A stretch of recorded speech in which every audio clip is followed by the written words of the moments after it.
নমস্কাৰ বন্ধু বান্ধৱীসকল, মই পল্লৱী আপোনালোকক অংকিতা&anirban ইউটিউব চেনেললৈ স্বাগতম জনাইছোঁ। আমি আহি আছোঁ বাৰ্থডে খাবলৈ। আজি আমাৰ সৰু ভাগিনৰ বাৰ্থডে আৰু বলক আমি গৈ থাকোঁ।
কেক ৰেডি হৈ গ'ল আৰু বাৰ্থডে এতিয়া কেক কাটিম আৰু তাৰ আগতে কি বনাইছে আপোনালোকক এবাৰ দেখাই লওঁ বলক।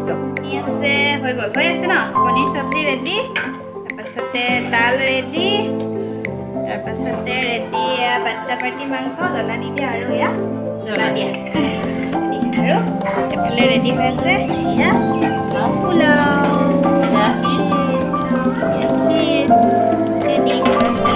ঠাণ্ডা হৈ গ'ল।